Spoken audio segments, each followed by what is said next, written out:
The first rule of success is to have a vision. You see, if you don't have a vision of where you go, and if you don't have a goal where you go, you drift around and you never end up anywhere.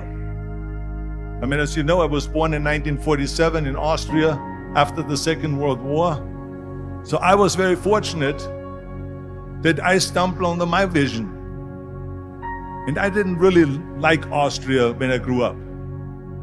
I couldn't wait to get out of there.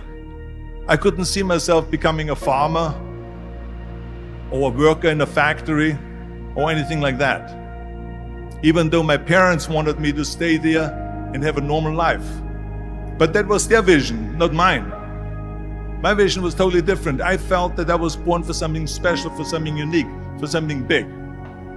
Then one day I went to school. I remember I was 11 years old, and they showed a documentary about America. And there they showed in this documentary the huge skyscrapers, the high-rises, the huge bridges, the 6-lane freeways, and all of this stuff. And I said to myself, that's where I want to be. I don't want to be around here with these little farmhouses and these little buildings. I want to be in America. One day after school, I walked by a store in Graz. So I went inside and I looked around, and then I saw a magazine. I saw a bodybuilding magazine that had Reg Park on the cover. Reg Park was then a 3-time Mr. Universe. And I saw him on the big screen as Hercules. I read that and I said to myself, wow, this is the blueprint for my life. This is exactly what I want to do. I want to become a bodybuilding champion just like Reg Park. I want to get into movies just like Reg Park. And I want to make millions of dollars and be rich and famous just like Reg Park. Do you know how great it felt that I knew where I was going? Imagine the majority of people don't know where they're going. I knew where I was going, that I'm going to become this bodybuilding champion just like him. So it was just a question of how do you do it? I was so relieved, because when you have a goal, when you have a vision, everything becomes easy. So people always ask me, when they saw me in the gym in the pumping iron days, they say, why is it that you're working out so hard? 5 hours a day, 6 hours a day, and you have always a smile on your face. And I told people all the time, I said, because to me, I'm shooting for a goal. In front of me is the Mr. Universe title. So every rep that I do gets me closer to accomplishing that goal, to make this goal, this vision turn into reality. Every single set that I do, every repetition, every weight that I lift will get me a step closer to turn this goal into reality. So I couldn't wait to do another 500-pound squat. I couldn't wait to do another 500-pound bench press. I couldn't wait to do another 2,000 reps of sit-ups.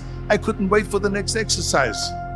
At the age of 20, I went to London and I won the Mr. Universe contest as the youngest Mr. Universe ever. And it was because I had a goal. So let me tell you something, visualizing a goal and going after it makes it fun. You got to have a purpose no matter what you do in life. You got to have a purpose. 74% hate their job in America. Now, this is not much different when you come to Europe. The majority of people don't like what they're doing, because they're really not doing it because they didn't have a goal and they followed this goal. They just aimlessly drift around, and then all of a sudden there's a job opening, so they get that job because you have to work.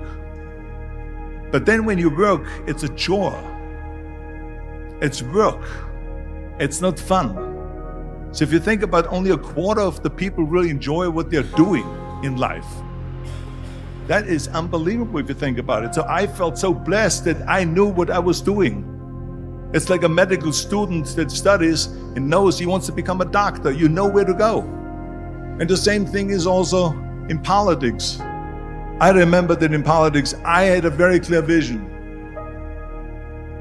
that I will be the leader of California. That's as far as I could go, because I was not born in America, so I could not run for president. So being the governor of the 5th largest state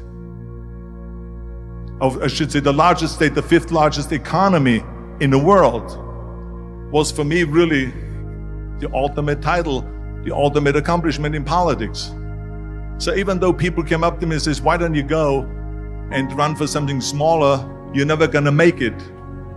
I ran for governor, and then 2 months later I became governor of the state of California. Again, because I had a very clear vision what I'm gonna do with California.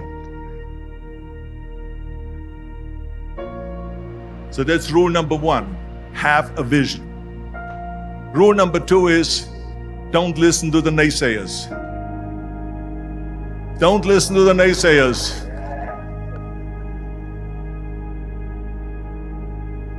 Everything I ever did, the thing that I heard out of people's mouth was, that's impossible.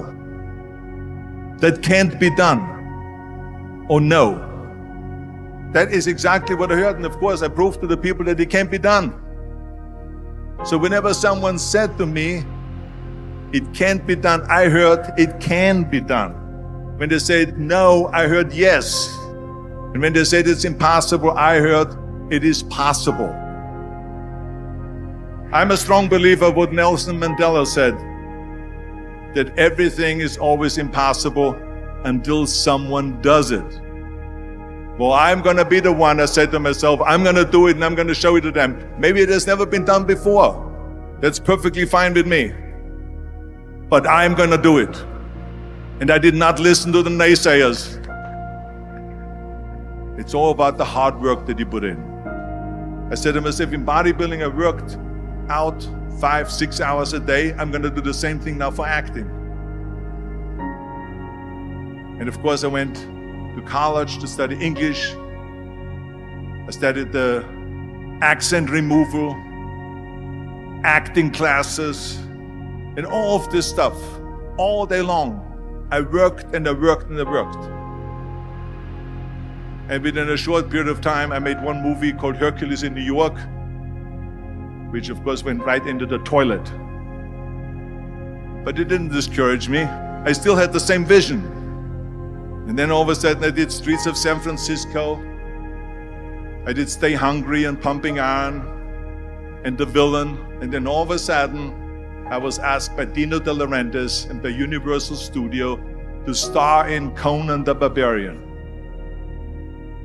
And after I did Conan the Barbarian, the director at the press conference said to the press, the director was John Milius. He said to the press, if we wouldn't have had Arnold, we would have had to build one. So think about that.